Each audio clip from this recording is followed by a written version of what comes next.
Don't send me and my daughter out of this house. You killed your husband. You are a witch. Witch! Witch! Adaora was only 14 when her world turned upside down. Her father, Chief Ekanem, was a well-known man, rich, respected. Everyone in the village greeted him with a bow or a smile. But then he died, suddenly, just like that. The burial was grand. People came from far and near. Some cried, others pretended. Adaora stayed close to her mother, Mama Ada, trying hard to hold back her tears. But even on the day of the funeral, the whispers had started. That woman is a witch. She killed her husband just to inherit his properties. Mama Ada heard them, but she kept quiet.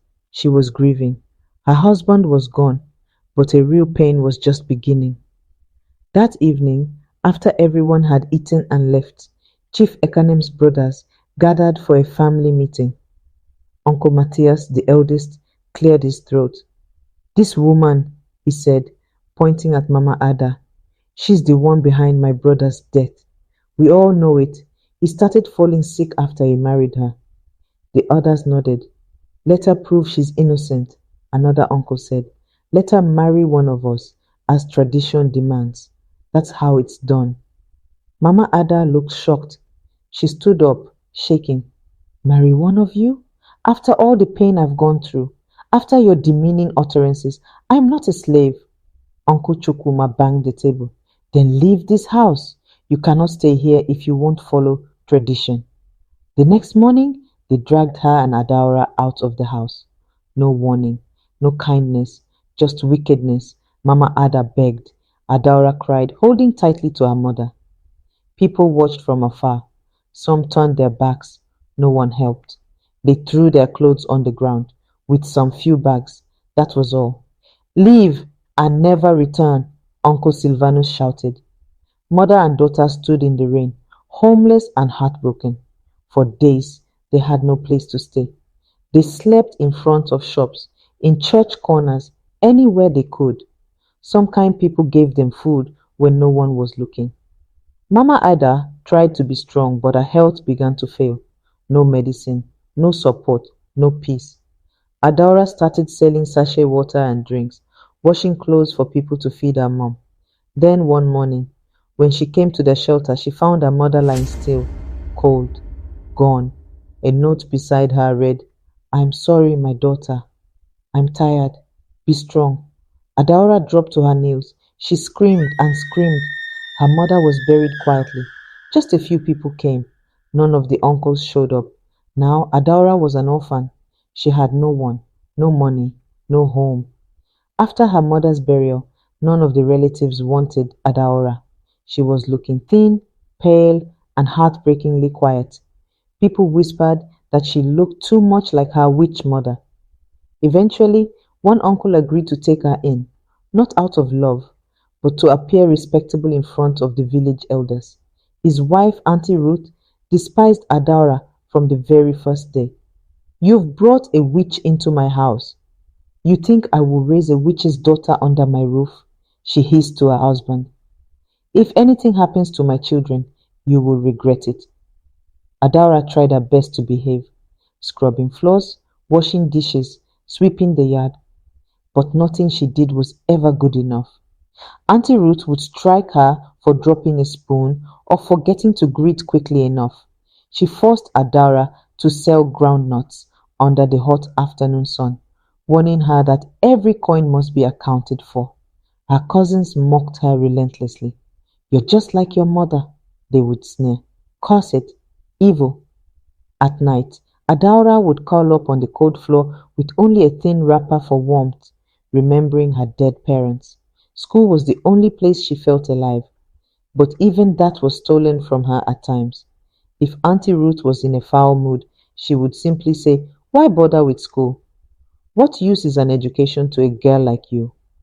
Slowly, Adaora began to shrink, not just in body, but in spirit. Adaora had turned 18. One afternoon, Adaora arrived home later than usual. Her headmistress had kept her back to praise an essay she had written about my mother. But Auntie Ruth was waiting at the door, her face twisted with rage. Without a word, she dragged Adaora inside and beat her until her arms ached, hurling accusations and insults with every strike. Neighbors watched from their windows. No one intervened. That night, when the house was quiet, Adaora made her decision.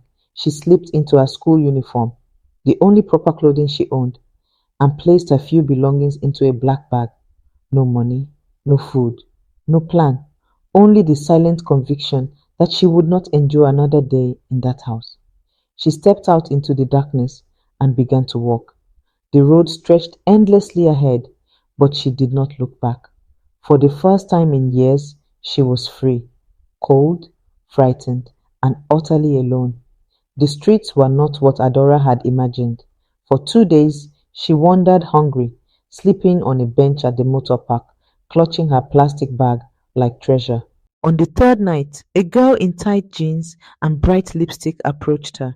She introduced herself as Blessing. Blessing was barely older than Adaora, but her eyes carried the same weariness Adaora felt in her bones. "You'll die out here," Blessing said, handing her a bottle of water.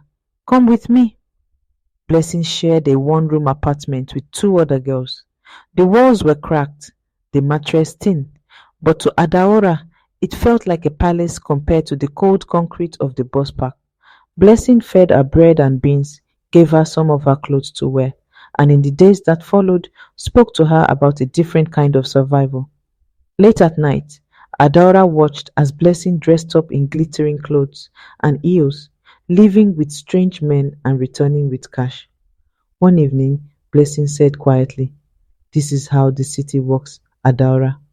Nobody cares about you unless you can give them something. You're young, you're pretty, you can make money." Hunger, shame, and desperation warred inside Adaora, but she had dreams that refused to die. Dreams of finishing school, of becoming something more. When Blessing told her she could earn enough in one night to pay for an entire term's fees, Adaora listened. The first time when she lost her virginity was the hardest. She dressed in borrowed clothes and heavy makeup that made her look older. The man was a politician in his 50s. His cologne clung to her skin long after he was gone. She cried in the bathroom afterwards, then folded the wads of cash carefully and kept it safe. Weeks turned into months. Adaora went from one location to another as business demands. She didn't enjoy the business, but she loved the money she's making out of it. She paid for her national exam registration, then slowly covered her first year at university. By day, she was the quiet student who sat at the back of the lecture hall. By night, she moved through a world of tinted cars, hotel lobbies, and whispered negotiations. Some viewers will pity her, a girl fighting to survive. Others will condemn her, a soul losing itself to the shadows. And Adaora? She told herself it was temporary, that one day she would leave this life behind. It happened on a rainy night in Victoria Island. Adaora had been booked through a friend, special client, very discreet, very rich. When the hotel suite door opened, she was met not by the usual arrogance, but by calm eyes and a warm smile. His name was Chief Kalu, a man whose face appeared often on the news. He was a politician, businessman, and rumored kingmaker. Unlike the others, he didn't rush. They talked for hours. He asked about her dreams, her studies, her life before the city. "You have the mind of a leader, Adaora," he said one night. "You don't belong in these hotel rooms. You belong in boardrooms." Weeks turned into months.